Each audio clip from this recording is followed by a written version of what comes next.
Day 2 of the Alec Baldwin trial has begun, and did the crime tech just admit that they messed up big time? Welcome to Popcorn Planet. I am Andy Signore. We've been following the Alec Baldwin case. So happy to have It's Kim here as well. We've been watching this, so many of you don't have to. Some of you have chosen to, but today was a little bit more interesting. There was a lot of delays so far in this morning shift. They just went for the first half. We'll have more in the second half of the day, so I hope you'll join us live for that. But the biggest takeaway for me were two things, and I want to get Kim to break down a lot of this as well. But first, before we go there, Kim, to you, I want to point out this is the crime tech, Marissa Popple. And yes, she kind of got murdered on the stand by Alex's side. Alex's defense kind of really showed they didn't do a very good job at this investigation. We're going to come back to that. The thing that surprised me, because I didn't know this, some of you watched the Hannah case, you would have known, there were other live rounds found on the set in the belt that was worn by actor Jensen Ackles. And here you can see that example. There were a few other moments where there were live rounds. You can sort of tell the difference by the white. The silver opening shows you it's a live round. Also, you would have done a shake test to know. But this was kind of horrifying to realize it wasn't just Alex. It was several, which implies then that there was a bigger problem on this set. I want to play this clip. I queued this one up because this is sort of the example of what was happening on this testimony. Watch as the crime tech is sort of shaking in her boots as she's exposed for not properly doing an investigation. And when you left that search, you are not, as you sit here, sure you got every live round, are you? No. And actually, if you look at the boxes inside of that location, you didn't even search half of them. Did you? I don't recall.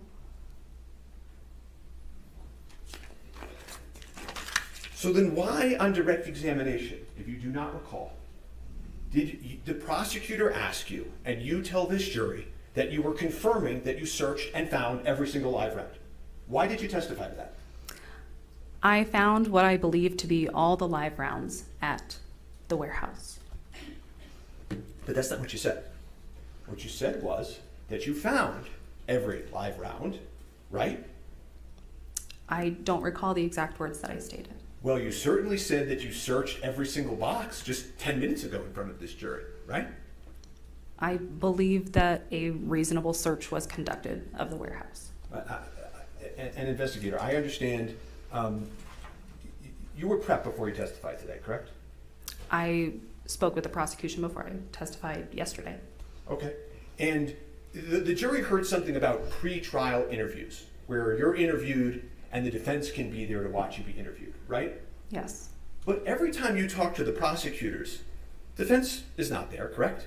Correct. In fact, the vast majority of times you speak to the prosecutors, the defense is not there, correct? Correct. In fact, you and I had never met before today, or yesterday, I guess, correct? Yes. So it continues. They get an email confirming that, yes, she did know that the gun was going to be broken if they did the test. She tried to deny it. Bottom line, she didn't look very good on the stand, is what I would say the takeaway was. Now, here's the big part. Kim, I want you to elaborate on it further. I'm going to get to this in a little bit. Does this really matter, though, in the case against Alec Baldwin? That's the big question here. But, Kim, I want you to elaborate further. There were some other things that were said by this crime tech. Troubling, no? What else did you discover? I think as we listened to this crime tech, it seemed very clear that the search was not done the way that I think you or I would consider to be appropriate. The room itself was a complete disaster. She cannot confirm that they found absolutely everything in that room.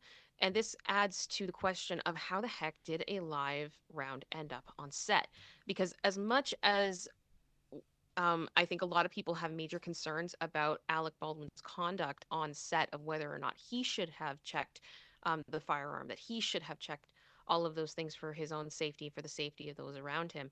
If the SAG rules are saying that wasn't his responsibility, the next question is, how did this end up happening?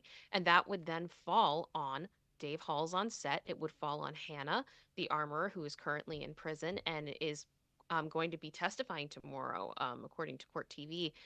And then it also would be the question about the props department, which would include partially the prop supplier, which would be Seth Kenny. And now we have a lot more questions about all these different players involved and whether or not they need to be held accountable for what's happened here. Yeah, I mean, look, here's what's interesting. This was as she was talking about, here's the warehouse. And I want to in no way try to say defend this warehouse or even this investigation. I think both clearly didn't do a very good job here. And it seems clear that Seth Kenny and this prop warehouse needed to be checked further. The fact that they didn't shut it down, take all boxes out, check every piece of ammo is kind of terrifying, Kim, right? It's like bad by the prop house and the investigation. So all this is said to be true. But yeah, Kim, you bring up a good point, which is this idea that did they have it out for Alec? Was this what the whole thing was about? Was, we don't really care. Alec clearly did this. Let's go get him. And in some ways, yeah, obviously that's not good. That's what he's been saying. It's a witch hunt. They're out to get me. And there does seem to be the implications of that here, which the defense is doing a pretty good job of villainizing this Seth Kenny guy, saying how bad the investigation is. And to be fair, I agree. But I bring it back to the same thing of, so what? In this case, specifically with Alec Baldwin, he pulled the trigger. At the end of the day, that's what this case, and I think the jury is going to ultimately decide. Is SAG union rights correct? Was it the expert's opinion, or did he have a better understanding, and should he have known better given all the other things that I hope the prosecution brings, that he should have actually checked that gun or had someone actually check it for him, which is what safety protocols are supposed to be. So we're getting a lot of different stories here, and I think that to me is ultimately what this case should be about. Did he know when he pulled the trigger? Did he pull the trigger? He aimed it at people. Was it actually checked? Those are the things I've still been waiting for, because I don't believe he did, Kim, right? So that's where I think a lot of this is a smart distraction on the defense's part, because they're not wrong.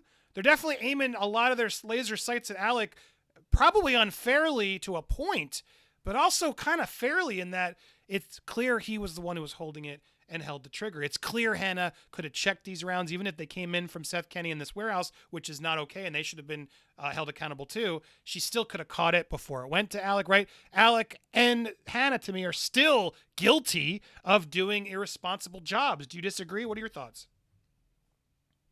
I think here's the thing. In my opinion, I do believe that Alec was negligent. Now, whether or not that is going to come into the court, depending on whether or not we're going to be following what the requirements are for actors and things of that nature, I'm not sure. It really is going to be so technical. I think there's a lot of little things we're going to have to address as the days go on to find out exactly how Alec is going to be judged. Because there's too much up in the air right now to really know.